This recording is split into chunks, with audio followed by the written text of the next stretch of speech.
Hello.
चलिए sir, हम आज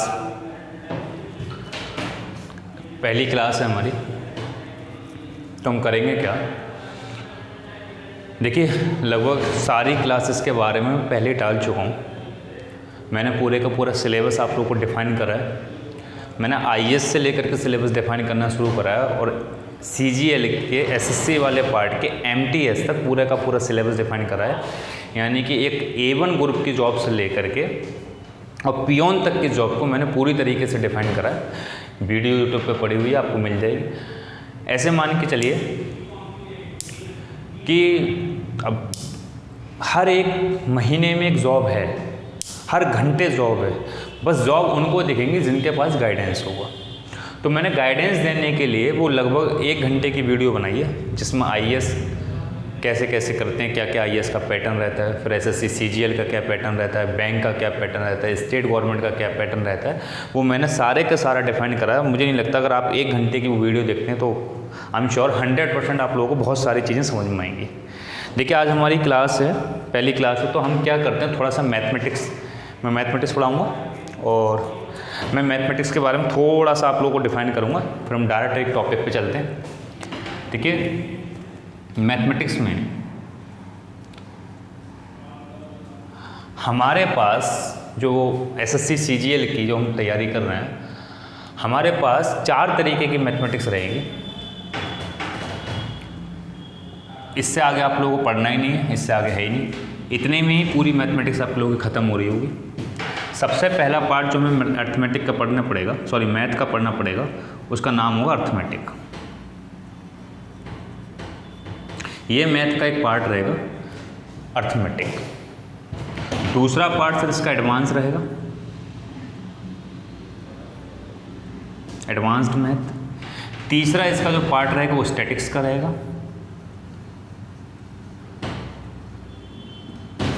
चौथा जो पार्ट रहेगा उसको कहते हैं कैलकुलेटिव मैथ। अभी मैं बताऊंगा सब कैलकुलेटिव मैथ्स।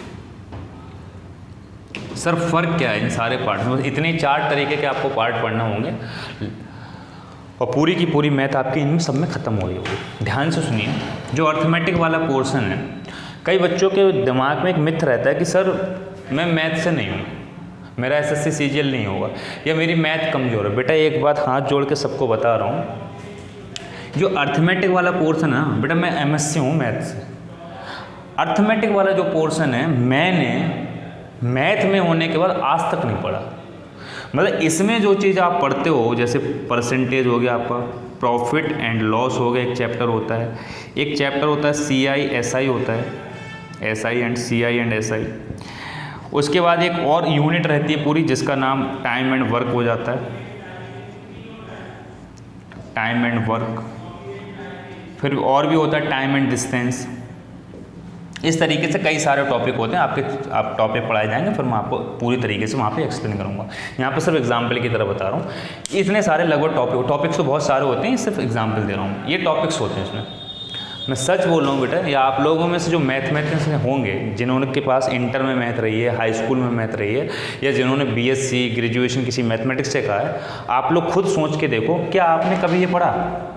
सर बिल्कुल नहीं पढ़ा, किसी ने नहीं पढ़ा। ये अर्थमेटिक्स जो है सिर्फ और सिर्फ हमको कहाँ पढ़ना पड़ती है? कंपटीशन लेवल पे ही आके पढ़ना पड़ती है, इससे पहले किसी ने नहीं पढ़ा। सर मैंने भी सीखी, आप भी सीखेंगे। यानी कि यहाँ पर जो मैथमेटिक्स से जिसने पढ़ाई करी है, जिसने मैथ से पढ़ाई ना करी है, यानी कि आपने या बीए करा हो या आपने बीएससी करी हो, इंटर में आपके पास मैथ रही हो, कॉमर्स रही हो, आर्ट रही हो, बायो रही हो, बेटा कोई फर्क नहीं पड़ता, सब बराबर। मैथ वाले भी ने ये नहीं पढ़ा, हमने भी ये नहीं पढ़ा, और आर्ट वाले भी नहीं पढ़ा, सब बराबर है। सर एक दूसरा पार्ट रहता है एडवांस, एक एडवांस का पार्ट रहता है।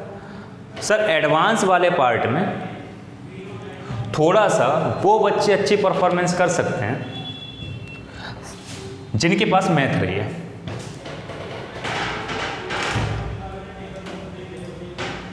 बेटा 10 मिनट बैठना है, बस वीडियो शूट करो, ठीक है, और सबको बता भी देना, कहना यहीं बैठना है, ठीक है। 10 मिनट बाद मैं खुद ही बुलाऊंगा।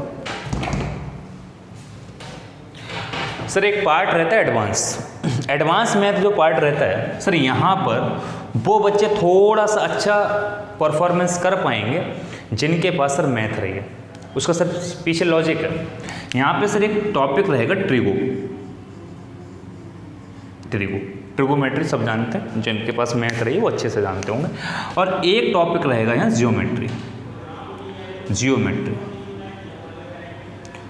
टॉपिक तो और भी रहेंगे सर, मगर ये मेन टॉपिक हैं ज्योमेट्री के, मतलब एडवांस मैथ के, जिनकी जो ट्रिगो और ज्योमेट्री। सर यहाँ पे 1 से 2 क्वेश्चन मिलेगा प्री में, यहाँ पे भी लगभग 2 से 3 क्वेश्चन प्री में रहते हैं, क्योंकि 25 क्वेश्चन ही आते हैं प्री में। मेंस में क्वेश्चन ज़्यादा आते हैं, 100 क्वेश्चन आते हैं, तो सर यहाँ से और यहाँ से मेंस में क्वेश्चन ज़्यादा आते हैं, लगभग 10 से 12 क्वेश्चन यहाँ से आ जाते हैं, कभी कभी 15 से भी क्वेश्चन आ जाते हैं। यहाँ पर वो बच्चा थोड़ा सा अच्छा परफॉर्मेंस कर सकता है जिसके पास मैथ रही है, बस।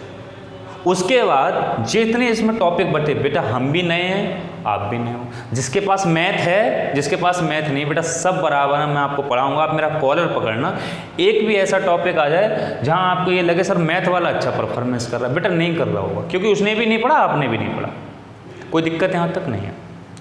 अगला टॉपिक है बेटा स्टैटिक्स। ध्यान से सुनिए बेटा, स्टैटिक्स भी हमने नहीं पढ़ा, मतलब मैथ वाला बंदा स्टैटिक्स नहीं पढ़ता, थोड़ा सा पार्ट रहता है स्टैटिक्स का, मगर जो स्टैटिक आपकी एडवांस लेवल में आएगी, यानी कि जो स्टैटिक्स आपके कंपटीशन में आएगी, वो स्टैटिक्स मैथ वाला बिल्कुल नहीं पढ़ता है। यहाँ पे होगा कि बेटा यहाँ पे चार्ट बनाना पड़ता है, इस तरीके से बार चार्ट बोलते हैं इसे। इसकी ज़रूरत क्यों पड़ती है, मैं एक वीडियो और बना चुका हूँ, उसमें पूरा एक्सप्लेन करा है। एक पोस्ट होती है, थोड़ा सा आपको बताऊँगा, JSO, SSC में एक पोस्ट होती है AAO, उसका अलग से पेपर होता है। JSO का एक पेपर अलग होता है मेंस में, और इसका भी एक पेपर अलग होता है। मेंस में 2 पेपर होते हैं, मैथ और इंग्लिश। यहाँ पर एक पेपर एक्स्ट्रा देना पड़ता है इस पोस्ट पर जाने के लिए। तो यहाँ पर JSO जो होता है, इसकी फुल फॉर्म होती है जूनियर स्टैटिकल असिस्टेंट। यहाँ पर इस बंदे के लिए स्टैटिक्स का ही एक पेपर होता है, पूरा का पूरा पेपर स्टैटिक्स का ही होता है, जो सबको करना पड़ता है। और उसमें इस तरीके के बार चार्ट आपको बनाने मिलेंगे। एक आपको पाई चार्ट होता है, पाई चार्ट इस तरीके से, इतने हिस्से में कुछ और है, इतने हिस्से में कुछ और है, इतने हिस्से में कुछ और है, अब बताओ परसेंटेज कैसे निकली। हम सवाल कराएंगे तो वहाँ पे बताऊँगा, बस मैं यहाँ पे एक ओवरव्यू दे रहा हूँ। 2 तरीके के क्वेश्चन आपको करने को मिलेंगे यहाँ पे। बेटा जब पार्टी एक अलग होता है पूरे स्टेट का, तो आप जानते हो, मगर ये स्टैटिक्स मैथ वाले ने नहीं पढ़ी, तो यहाँ पे हम बराबर, आप भी बराबर, हम और आप बराबर। कोई नहीं कह सकता सर मैथ वाला अच्छा परफॉर्मेंस करेगा, बिल्कुल नहीं करेगा। सर ये तो अलग पेपर की बात होगी। अगर हम प्री की बात करें सर, 2 से 3 क्वेश्चन यहाँ पे पूछ लिए जाते हैं, 2 से 3 क्वेश्चन स्टैटिक्स में पूछ लिए जाते हैं। मगर बेटा आप यकीन मानो, अगर आपने अर्थमेटिक और एडवांस अच्छे से पढ़ी है तो 100% आप इसके क्वेश्चन कर रहे हो, चाहे आप मैथ से हो चाहे आप मैथ से नहीं हो। मगर एक बात सच है, मैथ वाले ने ये बिल्कुल नहीं पढ़ा है, मैथ वाले को पढ़ने को नहीं मिलता है, कोई डाउट अब नहीं। सर एक होती है कैलकुलेटिव मैथ। सर एसएससी में तो बहुत बड़ा इसका रोल नहीं होता है, क्योंकि एसएससी जो होता है वो कैलकुलेशन पर डिपेंड पेपर नहीं है। एसएससी जो होता है वो सीधे का सीधा पेपर है समझ पे, मतलब वहाँ कॉन्सेप्ट्स की वैल्यू ज़्यादा होती है, कैलकुलेशन की वैल्यू कम होती है। बट सर एक पेपर होता है बैंक का, बैंक के पेपर में कैलकुलेशन की वैल्यू ज़्यादा होती है और कॉन्सेप्ट्स की वैल्यू कम होती है। मतलब यहाँ पर कैलकुलेटिव मैथ का ज़्यादा यूज होता है। देखिए कैसे क्वेश्चन होते हैं, क्वेश्चन के जैसे मान लो एक मेरा 8171582268 8923307127, मान लो ये दोनों मेरे फ़ोन नंबर हैं। इन एक फ़ोन नंबर की गुणा दूसरे फ़ोन नंबर से करना और उसका आंसर लगभग ऐसे मान लो आप कि 40 से लेके 60 सेकंड्स के अंदर बताना, लगभग 1 मिनट में इसका आंसर करना। आप जानते हैं अगर हम नॉर्मल कैलकुलेशन से करेंगे, जो आज तक हमने गुणा पढ़ी है, मल्टीप्लाई, डिवीजन पढ़ा है, बेटा नहीं होगा। इसके लिए शॉर्ट ट्रिक बनाई गई। तो बेटा आप यकीन मानो, शॉर्ट ट्रिक ना तो मैथ वाले ने पढ़ी है, जिसने कभी तैयारी करी उसने अपना सिलेबस पढ़ा, ना तुमने पढ़ी। तो यहाँ पे भी वो बंदा बराबर जिसने मैथ से तैयारी करी है, मैथ से पढ़ाई करी है, और बीए करा है जिसने मैथ से नहीं करी। यानी कि मैथ वाला यहाँ पे भी बहुत अच्छा परफॉर्मेंस नहीं कर पाएगा। जैसे किस तरीके के क्वेश्चन, जैसे मान लो 67 का क्यू है, डायरेक्ट निकालो कितना होगा। सर ट्रिक है इसकी, याद तो किसी को नहीं होगा। सर याद हो सकता है, मगर हम लोग ज़्यादातर 20 या 30 तक याद करते हैं। एसएससी बैंक सबके सब इतने में नहीं बढ़ जाते हैं। 20 या 30 तक आप क्यू याद कर लो, लगभग 30 तक याद कर लो आप, क्यू और स्क्वायर, इतने में सब कुछ खत्म हो जाता है। अब जैसे इसका क्यू है, इस तुरंत निकाल देना बिना याद करे। सर ये यहाँ पर सीखने को मिलेगा आपको। सर अगला मान लो जैसे ये 1.7301 का होल स्क्वायर, यानी कि पॉइंटों का होल स्क्वायर डायरेक्ट बता देना। सर किसी को नहीं पता होगा, यहाँ पे आपको सीखने को मिलेगा। ये कैलकुलेटिव मैथ होती है। एक किस तरीके के और क्वेश्चन मिल सकते हैं आपको, जैसे ये 27(3) की पावर 3, मान लो इसका क्यों निकालना। ये भी डायरेक्ट कैलकुलेटिव मैथ है। इस मतलब है क्या, यहाँ पे आप लोगों को कुछ ट्रिक्स याद करना पड़ेंगे, लगभग 50-60 ट्रिक्स हैं, वो आपको याद करना पड़ेंगे जो आपकी कैलकुलेशन को बेहतर बना सकते हैं। और एसएससी में इसकी रिक्वायरमेंट ज़्यादा नहीं होती, मगर अच्छा आप लोग याद कर लो, ये बैंक की रिक्वायरमेंट ज़्यादा होती है। तो मैंने ये आप लोगों को मैथमेटिक्स का पूरा सिलेबस डिफाइन करा। आप यूट्यूब वगैरह पढ़ेंगे, बहुत सारे टीचर्स जो हैं उन्होंने क्या करा है, अर्थमेटिक और एडवांस को बता के छोड़ा है कि सर एक पार्ट अर्थमेटिक होता है, एक एडवांस होता है। सच्चाई यही है, क्योंकि मार्केट में 2 ही किताब मिलेंगी, या तो आपको अर्थमेटिक की किताब मिल जाएगी या एडवांस की किताब मिल जाएगी। ये जैसे अगर ये मानो जैसे मैं अपनी बुक लॉन्च कर रहा हूँ अभी, मतलब 10 या 20 दिन में, जब तक हमारे पास थोड़ी बहुत स्ट्रेंथ ज़्यादा हो जाएगी, हमारी बुक आ जाएगी मार्केट में। मैं बना के तैयार कर चुका हूँ उसे। कोई यार ब्रह्मा नहीं हूँ, मैंने कोई नया काम नहीं करा, बस क्या करा, प्रीवियस ईयर जो क्वेश्चन आए हैं उनको मैंने एक जगह लिख दिया और उनके सॉल्यूशंस को बस मैंने खुद से डाल दिया। थोड़ी सी सिंपल लैंग्वेज लिख दी है। सिंपल लैंग्वेज का मतलब ये हिंदी भी लिख दी, इंग्लिश भी लिख दी है। जो मैंने उसमें करा है वो मैंने स्टेप लिख दिया कि भाई पहला स्टेप ये करना है, दूसरा स्टेप ये करना है। कोई नया काम नहीं करा, कोई ब्रह्मा नहीं कि साहब मैंने बहुत बड़ा काम करते हो, कोई भी लिख सकता है। बट मेरी अर्थमेटिक और एडवांस की 2 किताब आपको मिल जाएंगी मार्केट के अंदर। ऐसा जनरली होता है, लोग 2 ही किताबें निकालते हैं, अर्थमेटिक एडवांस की। मगर सच्चाई ये है बेटा कि स्टैटिक्स पे लोग ज़्यादा फोकस नहीं करते हैं। मगर सच बता रहा हूँ, स्टैटिक्स एक बहुत बड़ा रोल प्ले करता है मेंस के एग्जाम। सर प्री में भी करता है। प्री में सर 2 से 3 क्वेश्चन, आप मैं कह सकता हूँ कि 3 क्वेश्चन आपको मिलेंगे ही मिलेंगे। इसका रीजनिंग में भी बहुत अच्छा रोल रहता है। यानी कि आप मान लो 6 नंबर का क्वेश्चन यहाँ से मिल जाएंगे अगर 3 क्वेश्चन मिले, और लगभग 8 से 7 क्वेश्चन वहाँ मिल जाते हैं। तो मैं स्टैटिक्स को भी बराबर प्रायोरिटी देता हूँ। लोगों ने अर्थमेटिक और एडवांस को ही डिफाइन करा है, मगर स्टैटिक्स एक बहुत बड़ा पार्ट रहता है, इसको भी हमें डिफाइन करना चाहिए। एक स्टैटिक्स की मैंने बुक अलग से बनाई है, बहुत जल्दी आप लोगों के लिए बुक मिल जाएगी स्टैटिक्स की। उसमें क्या होगा, उसमें भी कुछ नया नहीं करा, बस मैंने प्रीवियस ईयर उठा के उसमें डाल दिए, उसका सॉल्यूशन अपने हाथ से लिख दिया। हमारे पास ये भी आपको बुक अवेलेबल जल्दी हो जाएगी। सर कैलकुलेटिव मैथ, सर ये भी एक बहुत बड़ा पोर्सन रहता है, मगर बहुत सारे लोग क्या करते हैं, इस पोर्सन को भी नहीं बताते हैं, सिर्फ अर्थमेटिक और एडवांस को पता के खत्म करते हैं। सर बैंक जो है, अगर मैं बैंक के पेपर की बात करूँ, यकीन मानिए बैंक में सेक्शन का पेपर होता है, आपको सबको पता होगा, सिलेबस इंटरनेट पे पढ़ा है। और मैंने उस वीडियो में 1 घंटे की जो वीडियो बनाई, उसमें खुद भी सारी की सारी चीज़ें डिफाइन करी हैं। उसमें होता क्या है कि आपको 30 क्वेश्चन लगभग 20 मिनट में करने को मिलते हैं। सर बैंक में सेक्शनल पेपर होता है, पहले एक सेक्शन खुलेगा, जब तक वो सेक्शन खत्म नहीं होगा 20 मिनट तक आपको वही पेपर करना है। मतलब पहले जैसे रीजनिंग हो गया, रीजनिंग को आपको 20 मिनट बिताना ही बिताना है, चाहे आपको आती हो चाहे ना आती हो। एसएससी में ऐसा नहीं होता। एसएससी में क्या होता है, पहले क्वेश्चन से लेके और 100 क्वेश्चन तक आप डायरेक्ट स्क्रॉल कर सकते हो। मगर इसमें ऐसा नहीं होता। बैंक में क्या होता है, जैसे मैथ खोला तो पहले 20 मिनट मैथ भी गुजारना है, उसके बाद दूसरा सेक्शन खुलेगा। बेटा ये 30 क्वेश्चन होते हैं ना 20 मिनट में करने के लिए, यकीन मानिए इसमें इतनी ज़बरदस्त लेवल की कैलकुलेशन होती है, ज़बरदस्त लेवल का। एसएससी का ना के बराबर 1 या 2 क्वेश्चन इसमें से उठा के पूछ लिया जाता है, वरना टोटल कैलकुलेशन बैंक में होता है। तो ये वाला पार्ट अगर आपको नहीं आ रहा और आप बैंक की तैयारी कर रहे हैं तो सॉरी टू से कि भाई बैंक में नंबर बहुत अच्छे नहीं आ पाएंगे, परफॉर्मेंस बहुत अच्छी नहीं रहेगी और मे भी सिलेक्शन भी ना हो। तो आपको इस टॉपिक पे भी, इस वाले पार्ट पे भी मैथ के बहुत ज़्यादा फोकस करना है। और यार ये बहुत अच्छा टॉपिक है, जब आप करेंगे तो आपको बड़ा मज़ा आएगा कि इतनी इतनी बड़ी चीज़ें हम अपने आप आराम से कर ले रहे हैं, कैलकुलेशन इतनी इतनी बड़ा ईजी कर ले रहे हैं, जो आज तक हमने नहीं पढ़ी थी, जिनसे बड़ा डर लगता था। ये बहुत अच्छी चीज़ है, आपको करते हुए मज़ा आएगा। आप यहाँ देखो ना बेटा, 10 नंबर की गुणा 10 नंबर से करना, अगर ऐसे करने बैठ जाओ 7 8 56 7 6 42, बेटा कम से कम लग जाएगा आपको 5 से 7 मिनट, और फिर भी क्लियरिटी नहीं होगी आंसर सही है गलत। मगर एक शॉर्ट ट्रिक होगी इसकी, जिसका ये आंसर लगभग 40 से 60 सेकंड्स के अंदर आ रहा होगा। ठीक है, ये 4 सेक्शन होंगे मैथमेटिक्स के अंदर जो मैं आप लोगों को पढ़ाऊंगा।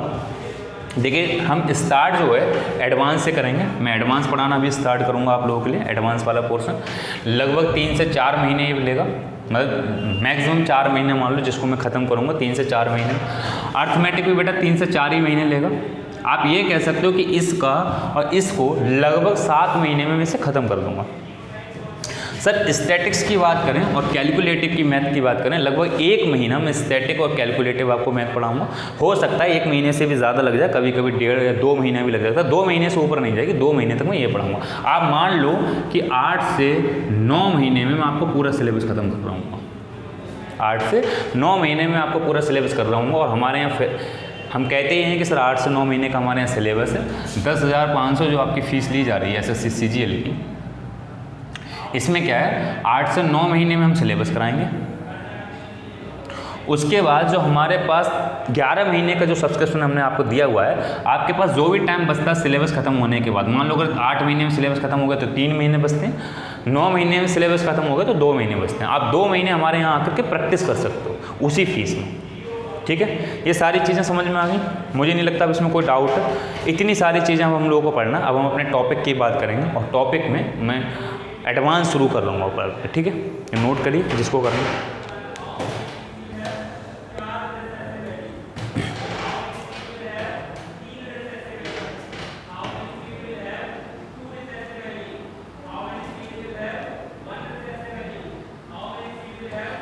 चलिए देखिए,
चलिए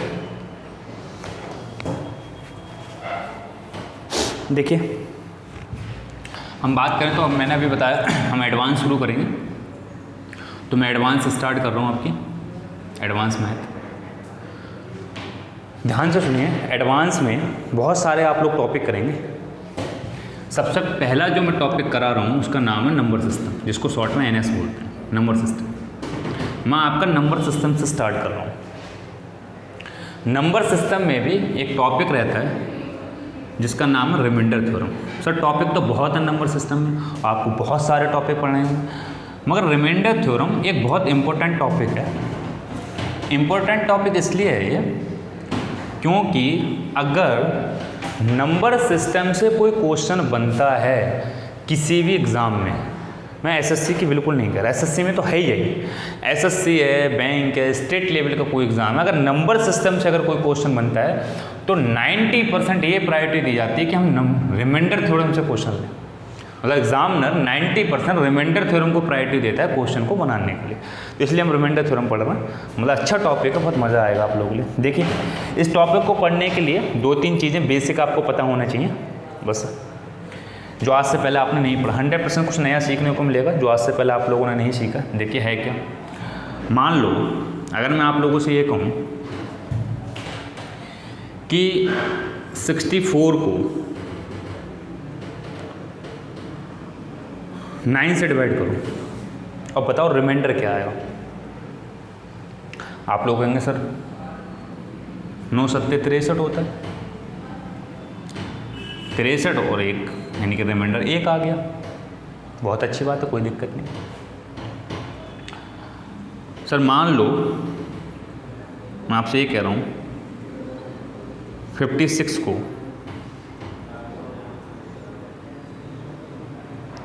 11 से डिवाइड करो, रिमाइंडर कितना आएगा। आप कहेंगे सर 11 पंजे 55, रिमाइंडर 1 आ गया। कोई दिक्कत नहीं है, तब तो बेसिक है। जो आप लोग को अब सीखना है वो यहाँ से देखिए, मान लो मैंने 7 से 26 को डिवाइड करा। बच्चों वाली बात सीख रहे हैं एकदम से, बेटा ये लग रहा होगा ये ऐसे ऐसे क्वेश्चन सीख रहे हैं, ऐसा मैं बहुत बेसिक से पढ़ाना शुरू करूँ, इससे ज़्यादा बेसिक नहीं हो सकता। मैंने बिल्कुल जीरो से पढ़ाना शुरू करा है और एक एडवांस लेवल तक हम आप लोगों को लेके जा रहे होंगे। मतलब प्री और मेंस की तैयारी कभी भी अलग अलग नहीं हो सकती है, क्योंकि प्री होने के बाद जस्ट 1 महीने बाद मेंस का एग्जाम होता है। ये प्री और मेंस एक साथ पढ़ा रहा हूँ, तो एकदम जीरो से शुरू करके मेंस तक के आप लोग क्वेश्चन तोड़ रहे होंगे बहुत आसानी से, और आप लोगों को समझना है बस, ठीक है। बेसिक है, एकदम घबराना नहीं है। देखें 7 तियाँ 21 होता है बेटा, रिमाइंडर बच गया बेटा 5। आप जानते हो इसको कोशेंट कहते हैं, इसको डिवाइजर कहते हैं, इसको रिमाइंडर कहते हैं, इसको डिविडेंड कहते हैं इंग्लिश में। हिंदी में ये भागफल रहता है, ये शेषफल रहता है, ये भाजक रहता है, ये भाज्य रहता है। कोई स्टूडेंट इस क्वेश्चन को ऐसे भी कर सकता था, 7 है, ये 26, 7 चौक 28, बेटा घटाओ, माइनस के 2 आएंगे।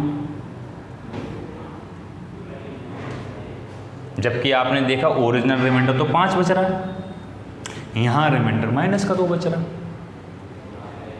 समझ में आ रहा है? आप जानते हैं आज से पहले आपने बेटा माइनस का तो रिमाइंडर पढ़ा ही नहीं है, आपने तो हमेशा ये पढ़ा था बस। यानी कि आपने आज से पहले माइनस का कभी रिमाइंडर नहीं पढ़ा। बेटा मैं बता रहा हूँ आप लोगों को, माइनस का रिमाइंडर हो सकता है।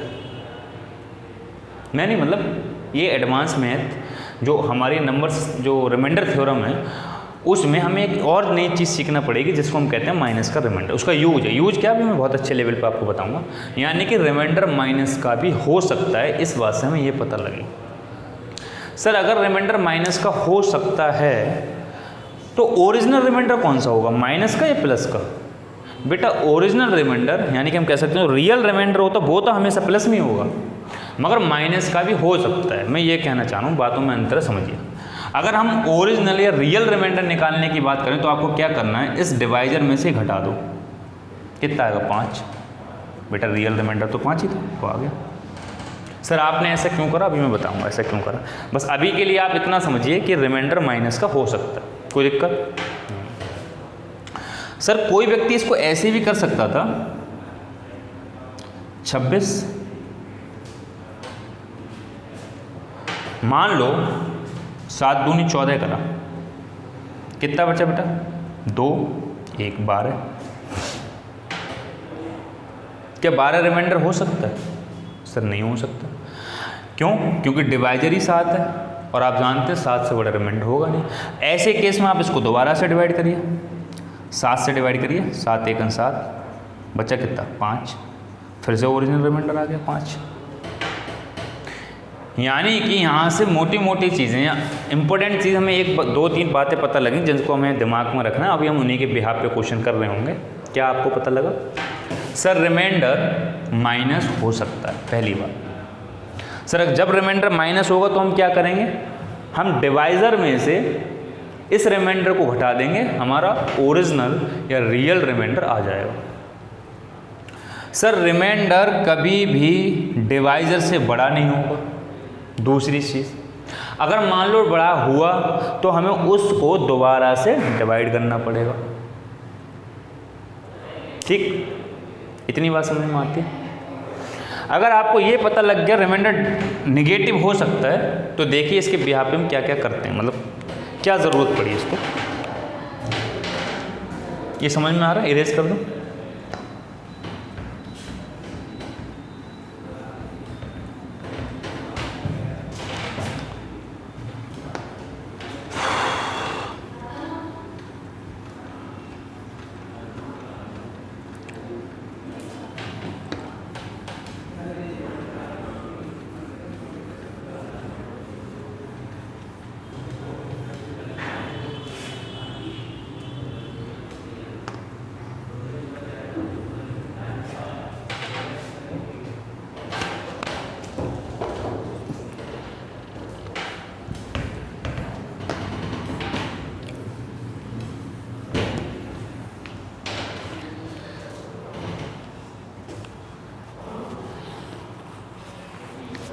देखिए अब हम ये देख रहे हैं कि सर हमें रिमाइंडर थ्योरम की ज़रूरत क्यों पड़ी। अब हम पहले तो ये देख रहे हैं कि ज़रूरत क्यों पड़ी, मतलब बिना ज़रूरत के तो कोई चीज़ पड़ी नहीं आती है, किसी चीज़ का लॉजिक ही नहीं। देखिए ज़रूरत कहाँ पड़ी। मान लो मैं आपसे ये कह रहा हूँ 21 की मल्टीप्लाई 7 से करो और डिवाइड करो 6 से, तो बताओ रिमाइंडर कितना आएगा। तो आप लोग क्या करेंगे, बेसिक वाली चीज़, इसकी से गुणा करेंगे, 7 एकम 7, 7 दूनी 14 हो गया बटे 6। बिल्कुल बेसिक पढ़ना बेटा, इससे ज़्यादा बेसिक है ही नहीं, मगर अभी आपको समझ में आएगा, मैं बताने की कोशिश करता हूँ। 6 दूनी 12 हो गया बेटा, 2 बचा, 6 चौक 24, रिमाइंडर हो गया 3, यानी कि इसका रिमाइंडर 3 आ गया। कोई दिक्कत नहीं, आराम से रिमाइंडर 3 आ गया। बेटा मान लो अगर मैं आप लोगों से ये कहूँ 87 की मल्टीप्लाई 21 से करो, 13 से डिवाइड करो, अब बताओ रिमाइंडर कितना आएगा। आप फिर से इसकी गुणा करेंगे, 21 की जब 7 से गुणा करोगे तो 147 होता है, 147 में 7 आ जाएगा, कैरी हो जाएंगे 14।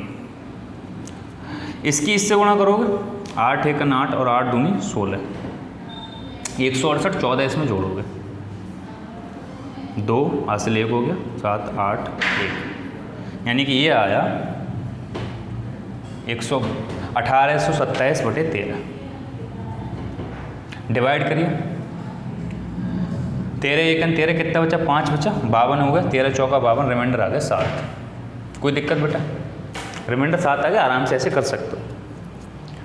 मान लो अब एक क्वेश्चन ये है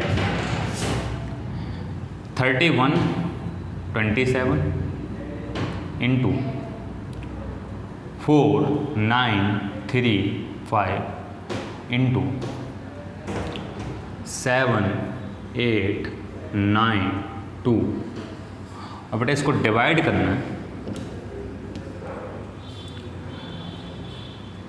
37 से, मान लो।